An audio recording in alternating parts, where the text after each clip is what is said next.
We will be watching the body language, and we will be watching Horner as he tries to put another move on Nibali, maybe today, maybe tomorrow. We have climbs each of the next 2 days. Tomorrow will be more difficult. Today, relatively flat at the start. You see the climbs later on in the stage, but not as significant as the profile might lead you to believe. That's right, Steve. It's one of the days that is a summit finish, but just some Category 3 climbs before the Category 2 up to the finish line. It's a 3.5-mile climb to the finish, not super steep. Don't expect this to be a big battle for the general classification, probably more for a breakaway today. And we are now live here on stage 19, and this is our second group on the road, a fairly large group. They are in pursuit of 2 riders at the very front of the stage right now, Edvald Wassenhagen and Georg Kreidler. They were in an 18-man breakaway earlier. Wassenhagen and Kreidler dropped everybody else. Now those are the 2 out front. This group here is chasing, and everyone still a few minutes ahead of the main field. 3 climbs at stake here on stage 19. Of course, the red jersey battle, and also the battle for that final spot on the podium between Alejandro Valverde and Joaquim Rodriguez. So a lot up in the air going into this final weekend. Just caught a glimpse of our 2 leaders, and the main field here, single file, over 3 minutes back. It contains all of the top contenders, and there's not many of them left at this point in the Vuelta, with under 37 kilometers left to go on the final Friday. Edvald Wassenhagen here in the dark by Georg Kreidler of the Argos Shimano team in the white. Wassenhagen just missed out on a stage win several days ago when he was beaten in an uphill sprint by Philippe Gilbert, who's no longer in the race. But Team Sky finally got their first elusive win of this year's Vuelta when Vasil Kirienka won from a solo move yesterday on stage 18. Well, Steve, this has been a brutally fast stage so far. They're about 30 minutes ahead of the fastest predicted pace on the day, as this thing has just been off the hook so far. Kreidler and Wassenhagen trying to stay in front of that large group of chasing riders, and then the peloton back at 3:06. And these 2 guys doing a great job out in front of a large chasing group.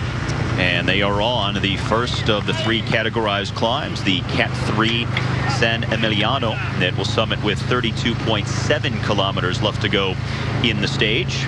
2 Cat 3s, 1 Cat 2 on the profile for stage number 19 that heads west along the Atlantic Ocean in Cantabria, and never ventures far from the coast all day long. And it is a beautiful Friday, sunny skies, warm temperatures. He did say that he believes Horner is looking good to win the race. Now, he hasn't gone as far as saying that he will, because he has to try and talk himself into some kind of positive energy over these next few days to somehow hang on to those precious few seconds. But Nibali understands the situation. Yeah, well, he's got to. And when the climbing gets really tough, Nibali has been in trouble. Horner has been by far the best climber in the steep mountains. And there's a big difference between the steep mountains and the other mountains. The steeper it is, the slower the pace, the less draft there is.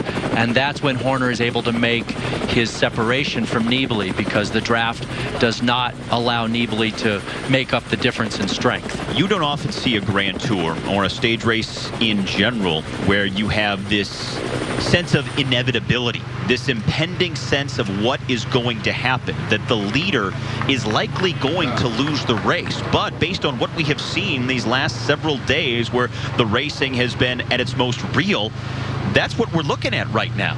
That Nibali, even though he's led more than anybody else, he's led over 12 days in a row, you feel that he's going to lose the race. That's the general consensus. It really is. And you know, throughout the course of this race, when Horner has picked up the leader's jersey and then lost it on 2 different occasions, and when I've talked with him and he said, well, you know what, it's not that big a deal. My team, Radio Shack, does not have to defend. I've got good legs. I'm going to try and get it back later.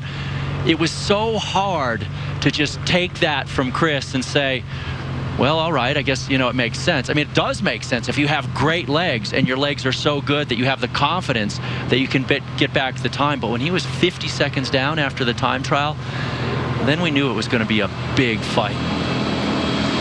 So this is the Horner-Nibali group, the main field here, that is now inside of 3 minutes behind our 2 leaders, who have a gap of just over 2 minutes on a pretty decent-sized chasing group. They were all together at one point before Hagen and Preidler went out on their own. And our 2 leaders just about to the summit of the day's first climb, the Emiliano. From there, they'll drop down to the second intermediate sprint before the second climb that summits with 12.5K to go. And then the last climb of the day starts with just under 6K remaining and goes up to a summit finish. And indeed, Hagen and Preidler have gone over the summit, and the clock counting now to the next group that will go over. Now you consider where Horner has lost time in this race, and if you figure that, okay, he lost about 1.5 minutes in the time trial, also lost a few seconds in that weird stage in week 1 where they counted a time gap that cost him the red jersey, saying that Nibali was in a group that finished just ahead of Horner. You add those 2 together. Let's say he doesn't have that gap. Let's say he manages a better time trial. Horner would have a pretty sizable lead going into the final weekend in the red jersey instead of trailing by these 3 seconds. Well, yeah, purely on time, that's true. A day now attacking that group, trying to get some mountain points in that classification. It's true if you look purely at the finish times every day, but you also got to remember that it changes the tactics of the bike race. So Horner's team has not had to ride on the front all day. And by contrast, Astana and Nibali's team have had to be on the front all day long, day after day. So his team is pretty thrashed right now. But when have we really seen Astana as a full team riding at the front? Another team has always taken up the pace-making because of something that's going on in that particular stage, whether it's been Movistar or one of the other teams. They've always come to the front. Astana's gotten a free ride on a lot of occasions, actually. Well, and Steve, as obviously a day really going for the mountain points there. We just saw him, the 2 guys off the front. He's trying to get the 3rd spot. We have seen Astana at times on the front. And the other thing you got to realize is, and he is going to get the 3rd spot, it looks like. The other thing is, before we get the images on the feed, there's a lot happening in the bike race the first 2 or 3 hours, right? We're only seeing the last hour and a half, 2 hours of the bike race. And his team has to do a lot of work early to try and keep things close. And then maybe later on in the race, the teams with other ambitions come to the front and ride. And here's another thing. There's also the recovery aspect. After every single stage, if you're the race leader, you have about an hour to an hour and a half of obligations with the press conferences, all these different interviews and so on. And so you don't get as much recovery there. So that hurts Nibali. That's all stuff that Chris talked about when he lost the jersey. He said, you know what? He doesn't have to worry about all the media. He doesn't have to worry about his team riding on the front. He can just go back to the hotel, get a meal in, get a massage, start getting his sleep, all that stuff. The updated King of the Mountain standings after the first of 3 climbs today. And we always hear about the obligations, the podium, all of the interviews that the leader has to do. But if you look back at a lot of the Grand Tours in recent history, that's always been the case. That never changes. But yet, the Grand Tour leader, no matter what race it's been, hasn't been compromised because of it. I totally disagree. Well, you don't know that the leader was not compromised. Well, my point is, in the final week, we haven't seen a leader falter like Nibali has this way. That's my point. Yeah, well, I think that's a pretty good point. However, I mean, I understand it probably takes something away. It does. But we haven't seen it to this degree. Maybe I'll clarify it by saying that. Yeah, I'm not saying that Nibali's faltering is purely based on the obligations as the race leader. I think that it just adds to the troubles he's having. I mean, let's look back. You and I have talked about this at length, how coming into this race, his director said, well, let's not mince any words, that he was fat. Right. Well, I mean, okay, Nibali's not fat. He's never fat. But for a professional cyclist, I mean, these guys are talking about a couple of pounds making a difference. So he came in, he took a month off a little bit after the Giro, after a whirlwind of all these sponsor obligations when he won the Giro. Then he started racing again. And at the Tour of Poland, he was nowhere. And that was not long before the Vuelta. So we knew that Nibali was going to be questionable coming in. I actually thought that Valverde was the #1 guy coming into the race. Well, Chris Horner has certainly silenced me on that, as he has just come out swinging in this Vuelta. And it's hard to quantify exactly how much something takes out of a certain rider, how much a previous race either adds to their form or maybe builds fatigue in their legs. You look at the various components and you say, okay, this might do this, that might do that. But until you get in the race, you really don't know, because every rider is so different. Yeah, and it's all intangible. There's no way to measure the impact of any of this stuff on a rider.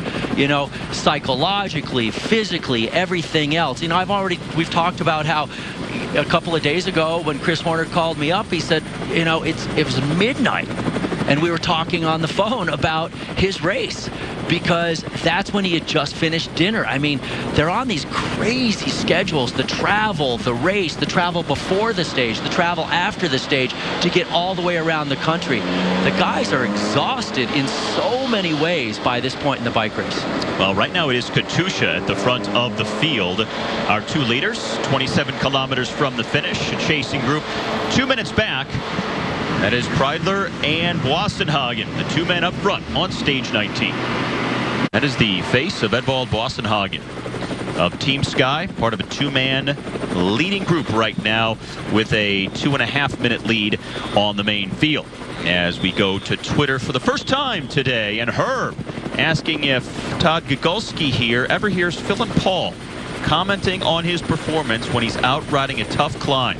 Of course, Phil and Paul, 2 voices of the sport, Phil Liggett, Paul Sherwin, for the last several decades. So I guess the question is, Gogo, do you hear their voices in your head when you're out banging up a climb? Well, Herb, I have to chuckle with that question. You know, I do once in a while, and those guys, I grew up listening to them call bike races. In fact, bike races I was even in. And one year at the great Philly race that was the U.S. Pro Championship for so many years, we watched the race afterwards on TV, and I just remember them saying about my teammate David Farmer, David Farmer really on the form now. And I swear for the next 3 or 4 years we would say that to David Farmer. So yeah, it's you know, they do have a way of getting into your head. And also 2011 Tour de France, when I was working with Phil Liggett, we went out for a bit of a bike ride, and unfortunately we don't have that picture to show you, but let's just say we had a great time riding around the Alps together on that day. Both of us, after 2 weeks not putting a leg over a bike and then going out and riding around, he totally thrashed me, actually. Phil will do that. He'll talk a good game, and then all of a sudden, boom. Then he'll ride a good game. Yep. Exactly. He lets his legs do the talking as well. Keep the Twitter questions coming at BeachyGoGo, hashtag La Vuelta for these final 3 days. This is the group between our 2 leaders and the field. Biggest name in here is the guy in the blue and white polka dot jersey, and that is Nicolas Aday, leader of the King of the Mountains competition.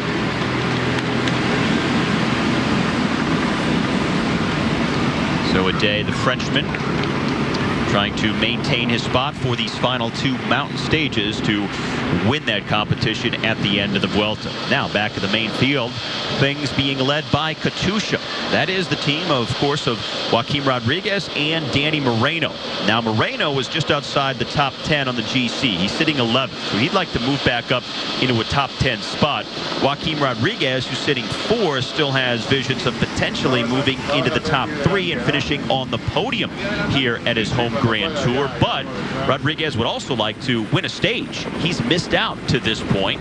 Typically, he would have won a stage at the Vuelta by now. Instead, it's been Moreno, the only Spaniard who's won a stage so far. He has won 2 here in the Vuelta this year. Yeah, it's going to be a big battle, especially tomorrow. And some people have already predicted that Rodriguez and Moreno would go 1-2 tomorrow. I will not mention who that predictor is, but I actually don't see that happening. I just feel like Rodriguez, I certainly don't see Moreno in the top 2 tomorrow. Maybe Rodriguez. 23 kilometers now left to go, so about 2K away from the second of the 2 intermediate sprints, and then the second of the 3 climbs starts with 16 kilometers left in the stage. And notice the Espana man in that breakaway group taking a really hard pull at the end. Why is he doing that? Well, because Katusha is leading the field and chasing, so he wants to make it hard on those guys. And that group is about to be caught by the peloton, which would leave just 2 riders out front at this point. Coming up on the sprint, and then the Cat 3 and Cat 2 still to come in the final 22.5 kilometers of the stage. Katusha riding out front here. And that's okay for Vincenzo Nibali's team. Also for Chris Horner's Radio Shack team, Movistar, after doing so much of the hard riding at the front of the field yesterday to try and bring back the breakaway. Everybody seems content with where things are right now as far as the top riders in the overall standings, as a Lotto Belisol rider is going to now go off the front. Counterattack after the group was caught. Remember, 2 men still off the front, but sometimes guys want to see if they can sort of upset things in the bunch just a little bit. Getting across a 2-minute gap by yourself, well, that's a big ask, but maybe a couple of guys come up to you and then you can ride across. Now Lotto Belisol with only 4 riders left here in the Vuelta from the 9 that started, losing 5 along the way. One of 4 different teams that have lost at least 5 riders.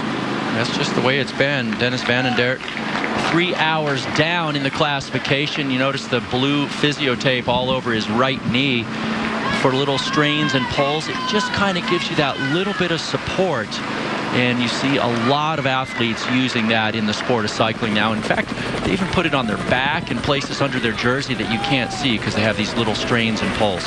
All right, so more riders going off the front of the field now. Van den Dert there on the left-hand side of the screen going out of the frame, as other riders are trying to get out ahead of the game here as they come into the town of the second intermediate sprint, El Padrón. And our 2 leaders, who we're not seeing at the moment, Wassenhagen and Kreidler, 1 kilometer away from the sprint. Van den Dert here ahead of the field and ahead of this next group.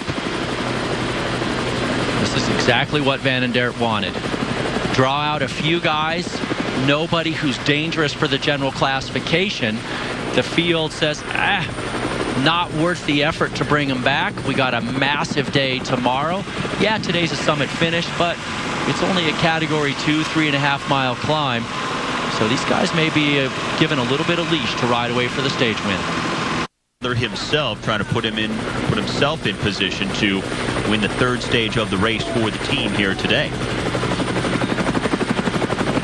That's going to be tough to beat Edvald Boassenhagen on a finish like this because he's a good climber and he's got a really good finish in a sprint. But Kreidler's a pretty good climber too, so if they make it to the finish together, he knows that he's going to have to try and drop Edvald before the line. All right, look at these 2 groups coming together. And the front group all loaded up with Espana men, and so all kinds of separation that we really didn't see happening. All of a sudden, we've got a bunch of different groups on the road.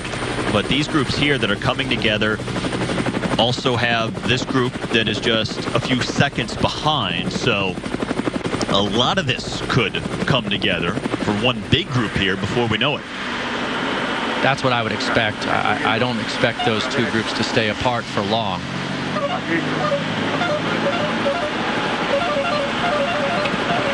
And just inside of a minute back to the main field.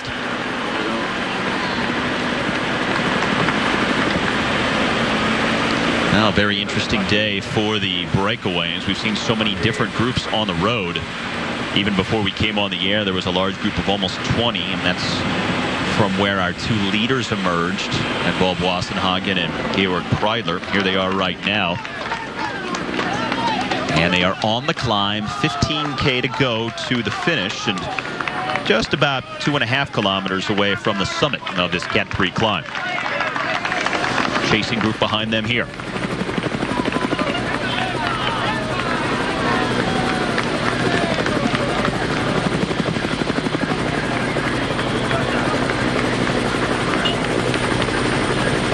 And now here is the main field as well.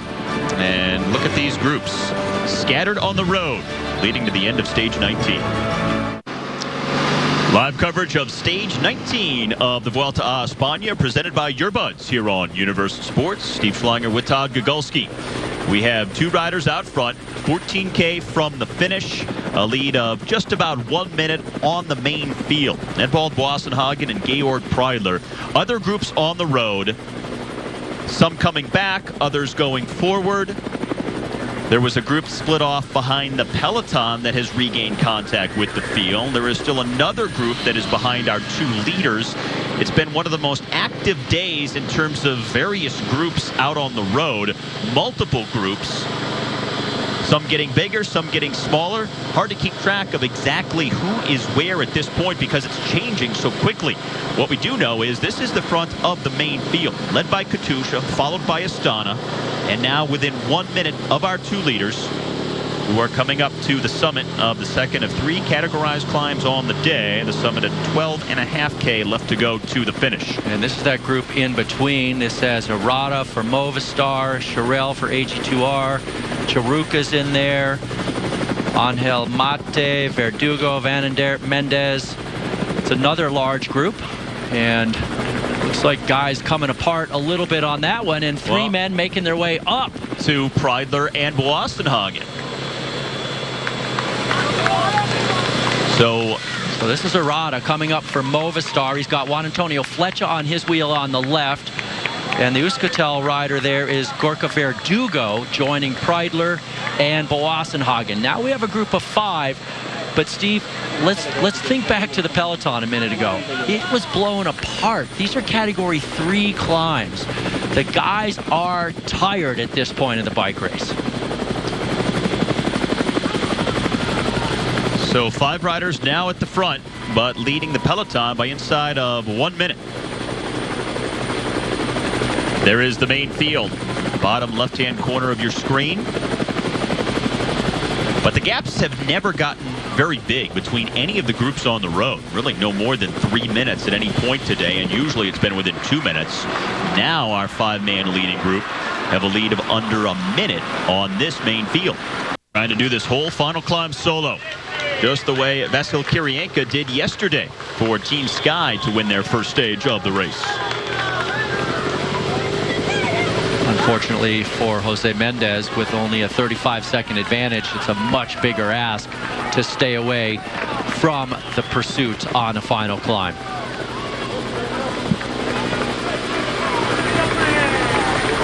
Half a minute with just over 3 kilometers left to go,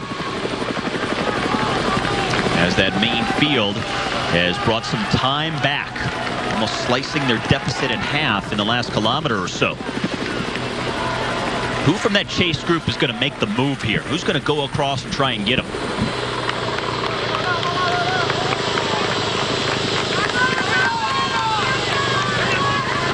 There's the peloton just behind this group here, working their way around that corner.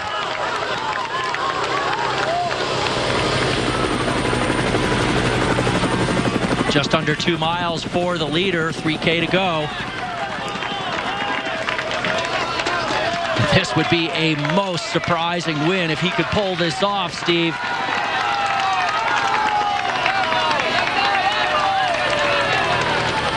It looks like Jose Arata leading this small group. Serge Powell's in there, as well as Gorka Verdugo. So those are the 3 men in pursuit.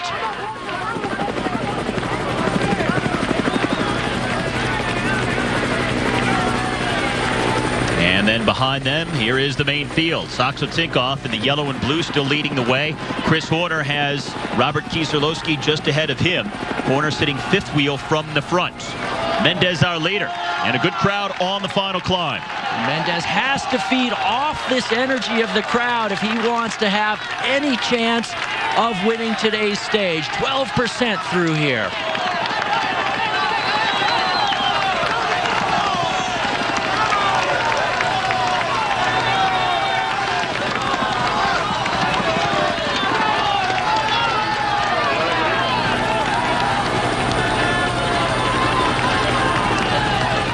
Still nothing from the field, with Saxo Tinkoff setting the pace at the front of the peloton.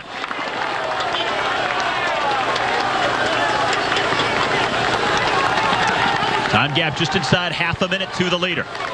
Mendez at this pace is going to come back with just under 2K left to go.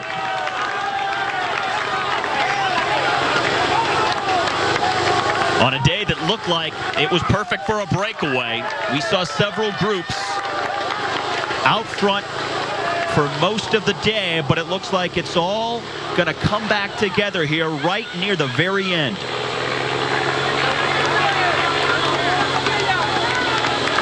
There's Thibaut Pinot. Oh, he's lost contact.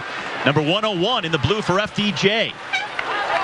Pinot, 7th in the general classification, trying to hold on to his top 10, maybe even move into the top 5, but he could be slipping down the standings. This is at the front of the peloton right now. Horner in white, he is third wheel.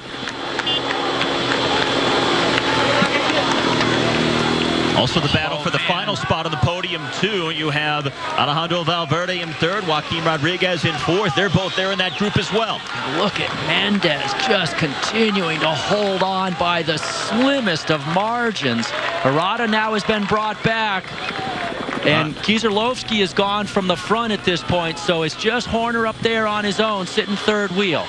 Horner in the white, behind him in the green, Alejandro Valverde. Then in the red, Vincenzo Nibali, a spot or two behind him. Joaquin Rodriguez in the red and white of Katusha. The red kite indicating the final kilometer should be coming shortly. And they are picking up Mendez.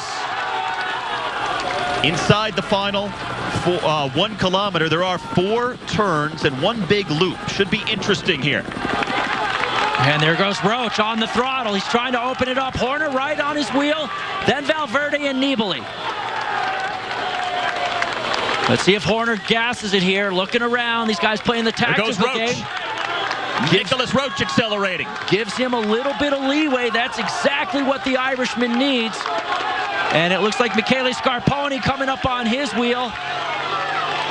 Remember, Scarponi got second recently, but that team has been shut out of the top step of the podium so far in this Vuelta. 1 kilometer left to go on stage 19, up to a summit finish. There goes Rodriguez. Pareto accelerating, looking for his first stage win in his home Grand Tour this year. Bam, bam, bam. The Spaniard has the hit, and he uses it. Also looking to move up into the top 3 ahead of Alejandro Valverde, who is currently third on the general classification. Oh, look at the acceleration when Pareto has the gas down. He is almost unstoppable. He's missed out so far in this year's Vuelta, has not won a stage. And right now looks like he's riding away to his first stage win in the 68th edition.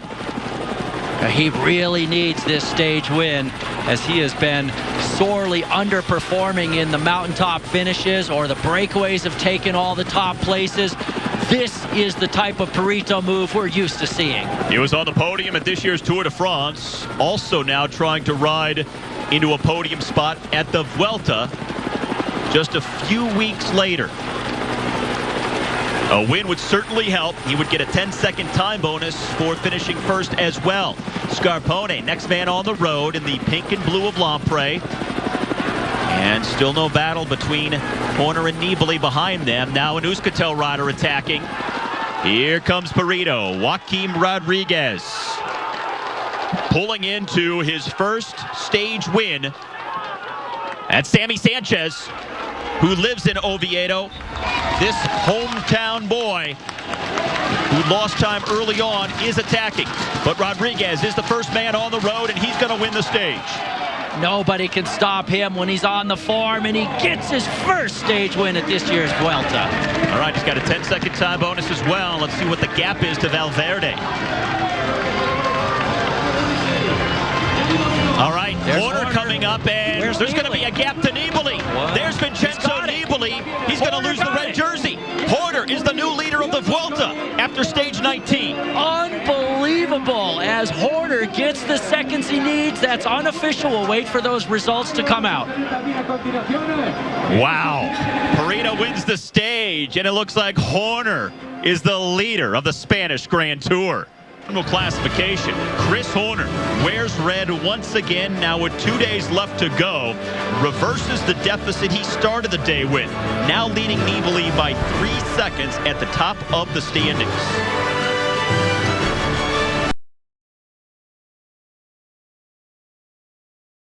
Chris Horner is about to make history.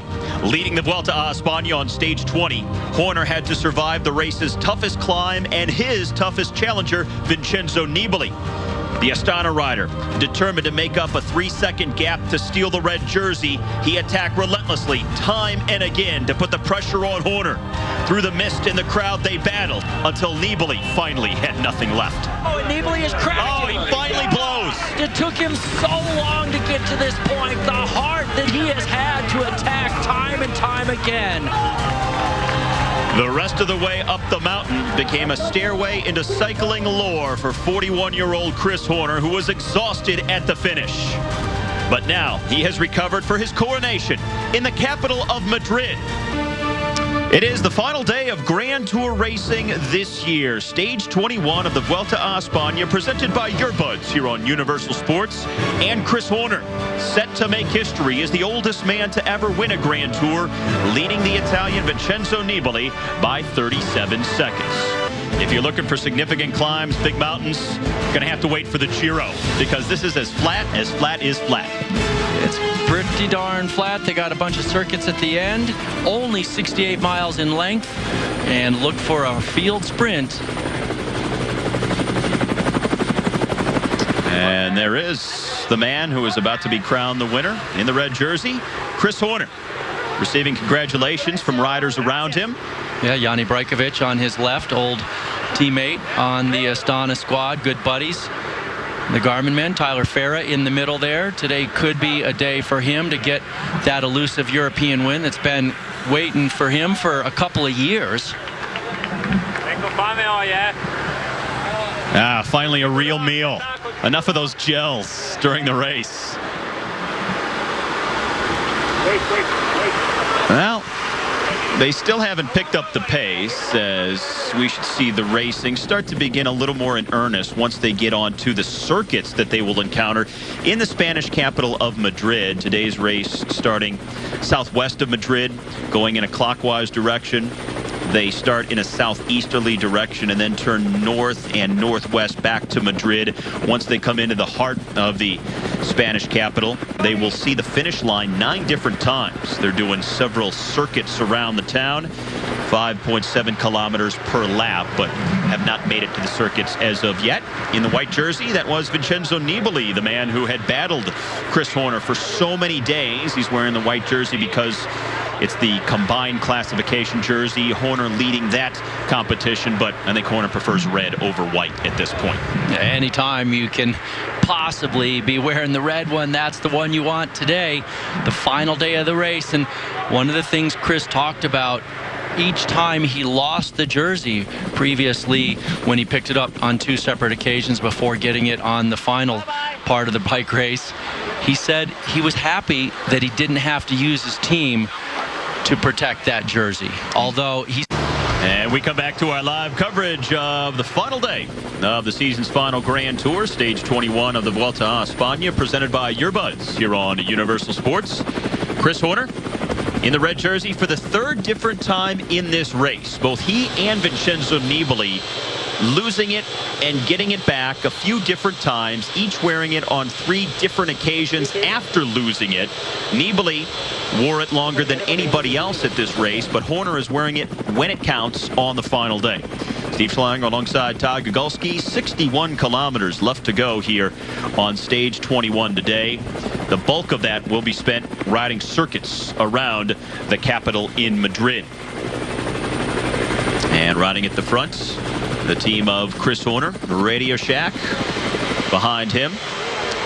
Some of the top riders on the general classification, including Alejandro Valverde in the green jersey, set to win the points competition after winning this Vuelta back in 2009. Came off a pretty hard Tour de France this year. Some were questioning if he had recovered sufficiently to really battle for the red jersey at the Vuelta. Was never much of a factor in the overall, but was always close. So you could never count him out. What I think he might be most disappointed in is he never could pull off a stage victory, and he tried on multiple occasions. That's quite rare for the Spaniard with a very fast finish. And, you know, he's a guy who can even win reduced field sprints on occasion. And so in his preferred terrain, the big mountains, when he gets to the finish line with other guys, he's very good at out-sprinting them and taking stage wins. But the race just never really played out very well in that regard for the general classification men, because a lot of the summit finishes, well, either Horner was up the road winning them in the GC battle, or there was an early break that was up the road, and then the general classification men were fighting amongst each other further down in the standings, but no time bonuses and no stage places available on the podium. Following the signs for Madrid. And all of these riders so thankful to have finally made it. And not a lot are left to make it into Madrid. We saw a high rate of attrition throughout this race. In fact, the Euskaltel squad is the only team finishing with all 9 riders. Every other team has at least lost 1, and a lot of teams have lost 4 or 5. Even going on to the Vacan Soleil squad that's only finishing with 3 riders from the 9 that started. And Chris Horner, with the defining moment of his career now, at almost 42 years of age, and as you see Vincenzo Nibali riding along here. And Nibali gave Horner all he could handle yesterday. And you have to give the ultimate credit to the Italian. He didn't need to ride the way he did. He had already won the Vuelta a few years ago. He won his home Grand Tour, the Giro, earlier this year. He could have played it conservatively, but he attacked time and again. He went for it. He rode the way you always hope a rider who's in second place would ride on the final summit finish. Yeah, he went for broke. There's no doubt about it. He just basically attacked Horner time and time again. And as a winner of this race, just a few seasons ago, back in 2010, but earlier this year, winning the Giro d'Italia, he came in as one of the big favorites of the race. And he went down swinging. And, you know, a lot of people have wondered, what if he had just sat on Horner all the way up that climb yesterday, the Angleroo, and then tried to get a time bonus at the end? How would that have played out for him? And, you know, we'll never know. It's possible that they would have gone slow enough in that situation because Horner didn't want Nibali to have an opportunity for time bonuses, that they wouldn't have caught all those guys except for one, and the time bonuses wouldn't have been available. But all he needed was 3 scant seconds. And every race, they have to figure out those tactics while they're suffering along the way. Now the Euskaltel squad, again, the only one to finish with all 9 riders, but kind of bittersweet for them. They failed to win a stage at this year's Vuelta, which is the team's last Grand Tour before changing. They were going to go away entirely, but now Fernando Alonso, the Formula One driver, has stepped in. He's going to take over the team. It looks like they'll be known as something different than what they are right now, at least put together in a different manner. So it's really the final Grand Tour for Euskaltel as we know them now. So ending without a win in the Vuelta, but surviving to race another year. And at least I think for a lot of those riders, it means a lot more than pulling off a Grand Tour stage win here. Well, you know, I mean, they came in with Sammy Sanchez hoping that Sanchez would be a little bit bigger factor in the race. He ends up today in 8th spot, but he's 9.5 minutes down, and there he is. I wish I knew what this... Well, they're passing it around. Obviously, Chris Horner had his hands on it. Now Sammy Sanchez. It's some kind of a maybe Lego doll or something like that. I don't know. We're going to put our crack research team on it. We're going to find out exactly what that is and see how many riders end up getting their hands on it by the end of the stage. Yeah, Euskaltel for them other than finishing all of their guys, which I think was a big goal for them because they knew the team was going through big changes at the end of this year. They did manage to win the team general classification, and it was pretty close. Only 1 minute and 7 seconds over Movistar. That's the first 3 guys across the line every day, and that's after 245 combined hours. So that's pretty darn close for team general classification. Madrid in the distance, and the riders approaching the city limits here. Should be getting the bell here for the final lap.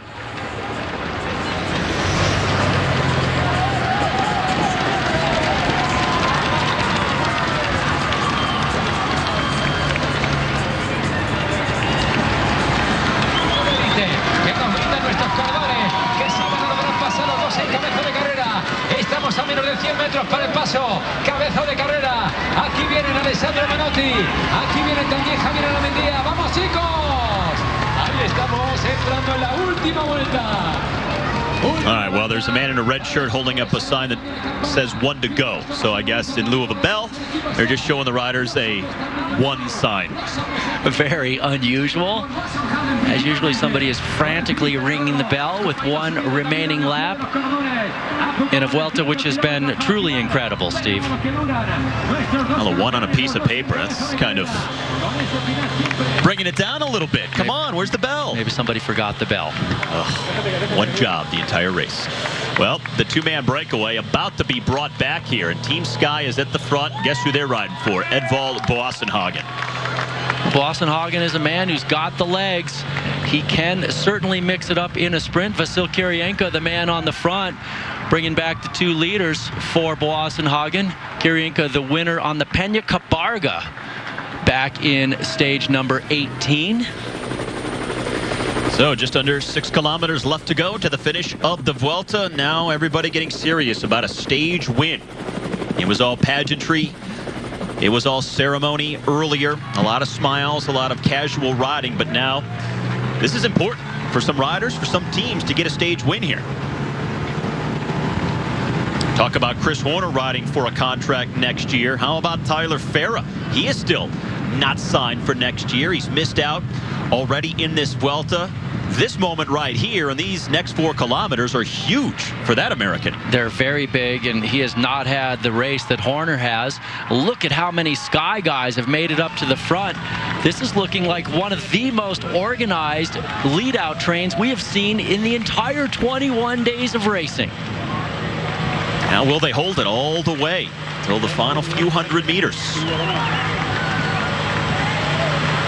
NetApp coming up in the white jerseys with the blue shoulder stripes. AG2R also in the mix. Tyler Farah also coming up. He's in the light blue for Garmin Sharp. A few wheels back, it looks like, along the fencing. Yeah, Johan van Sumeren on the front. Just a tireless worker on that squad. You see him doing so much good work for guys in different situations, but he's often a part of the lead-out train. NetApp probably riding for Zach Dempster in the sprint today. So Garmin taking over here at the front. Tyler Farah has just not been in the right positions a couple of times here at the Vuelta. He's been pretty fast, but at least 1 or 2 guys always a little faster, in a better spot. Yeah, and Tyler right now, we have already mentioned Van Sumeren on the front for him, and he also has right in front of him Alex Rasmussen in 3rd wheel. Tyler sitting in 4th. Now they're getting just a little bit cut off on the inside here. These hairpin corners, kind of a hassle when you're trying to get that lead out going, because if a guy gets in the inside of you, then he takes you wide and he slows you down. And they've gone inside of 3 kilometers to the finish, so it is official. Chris Horner is the winner of the Vuelta a Espana in 2013. Now we wait and see who the stage winner is going to be. NetApp at the front. And slightly off the front, as it looks like Rigoberto Urán trying to close it down for Sky there. Still 3rd wheel. We've got the lead-out man for Tyler Farah on his Garmin Sharp team, and that's Alex Rasmussen. Farah in a very good spot right now. Still has the lead-out man there. 2 kilometers left to go on stage 21 of the Vuelta a Espana. The NetApp rider just off the front of the field, trying to set things up for a field sprint in the Spanish capital. And we've seen some surprises in what looked to be field sprints so far in this race. Well, and remember that Leopold Koenig won stage number 8 on the Peñas Blancas, that summit finish, and that team has been punching well above their weight the entire 21 days of this race. Orica Green Edge moving to the front as well. Michael Matthews, their fastest sprinter. Lee Howard also pretty good in a field sprint as well. They've been trying to bring riders to the front. I just saw a few of them rotating to the very front of this peloton. So, Steve, we've had two previous flat field sprints. Matthews won one, and then Morkov won sort of a little bit of a less predictable one, and that was stages 5 and 6. Philippe Gilbert won an uphill sprint over Edvald Boassenhagen, but those are really seen in the race so far. All right, so Orica Green Edge in the blue, yellow, and white here on the middle portion of your screen. In the dark colors with the light blue helmets and trim, that is Team Sky. Pink and blue, that is Lampre. So Orica Green Edge riding for Michael Matthews, perhaps Lee Howard. Team Sky for Edvald Boassenhagen. And now in the white kits, that is Argo Shimano. Perhaps Nikias Arndt could get in on the mix, the youngest rider in the race. And for Lampre, of course, Max Riqueze, their top sprinter. And Riqueze, you know, in the pink, he is the guy who tends to freelance these sprints. If he has one guy, he's doing good. But usually he's without teammates at the end, and they're inside that final kilometer here on stage 21. Straight, flat, and wide the rest of the way. The final sprint of the Vuelta a Espana. And no one team in firm control the way we anticipated. Orica Green Edge, Argos, Garmin, and Sky among the teams up there, and no one wants to lead it out. Now Orica Green Edge going back to the front, but looking for Matthews in the melee. Tyler Farah sitting about third wheel with a blue helmet on. Lotto and Belkin also trying to get into the equation here as they come down to the final few hundred meters. Argos with two riders at the front. Can they set up Arndt for a sprint win? Now Tyler Farah in the middle, in the blue jersey, trying to sprint up the gut. Nikias Arndt losing some speed. Here comes Michael Matthews with Tyler Farah on his wheel up the left-hand side of the road, and it's gonna be Michael Matthews who gets his second stage win of the Vuelta, and he does it on the final day in Madrid as Chris Horner crosses with his arms raised as the Vuelta champion in 2013. Matthews made that look easy as he just popped off the Argos lead out. Farah, the American, on his wheel, but he just didn't have the speed to get around him.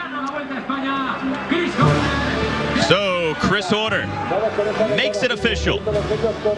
Yesterday it was on the Angleroo where he put his signature on this race. Today he wins it officially.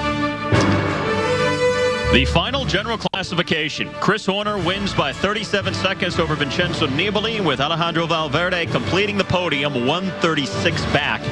And it was yesterday where these numbers were crystallized on the Angleroo up in the fog on the toughest climb in Spain. That first searing attack came from Vincenzo Nibali, and he put everybody on notice, especially Chris Horner in the red jersey, that he was not going down without a fight. He pulled out over a 15-second advantage on Horner, and that certainly must have made him a little bit concerned as he chased behind. Wondering if Nibali had anything left, if it was just going to be that one surge. Well, he had plenty left. Repeated attacks of Horner all the way up the mountain. Attack after attack. Sometimes Horner would get right on the wheel. Other times he wouldn't be able to stay on the wheel, and he would just have to dig deep within himself to close down those meters between them. And then when things really got foggy near the top, this was the defining moment where Horner won the Vuelta. And at this point, his director was in his ear saying, watching the race on the television in the car, saying, "You've opened the gap, keep it going, keep it going." And that's exactly what Horner did.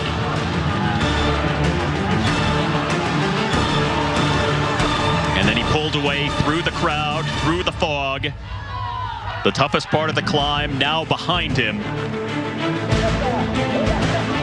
And he could let it wash over him and celebrate the biggest moment of his career at the finish line. Tyler Farah won this stage back in 2010, but here 3 years later, it is the young Aussie.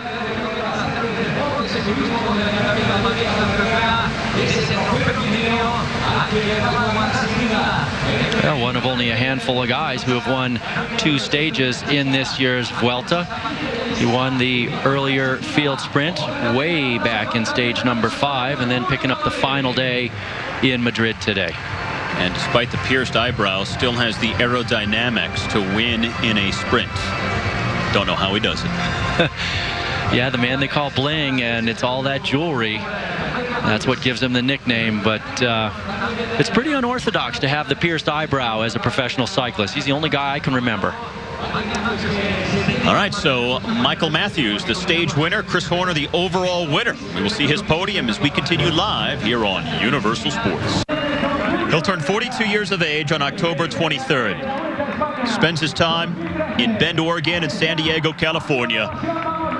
But the 3 most memorable weeks of his career have been spent in Spain at the Vuelta, where he is the oldest Grand Tour winner in history today. The man they call Abuelito, the grandpa in Spain, pulls on the red jersey for the final time as the winner of the Spanish Grand Tour. Incredible performance by him in his 19th professional season. He finally gets the big prize. Turned pro back in the mid-90s when Miguel Indurain was winning the 5th of his 5 consecutive Tour de France titles. Chris Froome was 10 years of age. And so many of the riders he competed against this year were just getting started on a bike. The moment of his life, Chris Horner, the first American to ever win the Vuelta a Espana. Hope you've enjoyed it all along the way here on Universal Sports. And now from Tal Gagulski, I'm Steve Steinger. Thanks for joining us. One final time for the Vuelta and Chris Horner's win.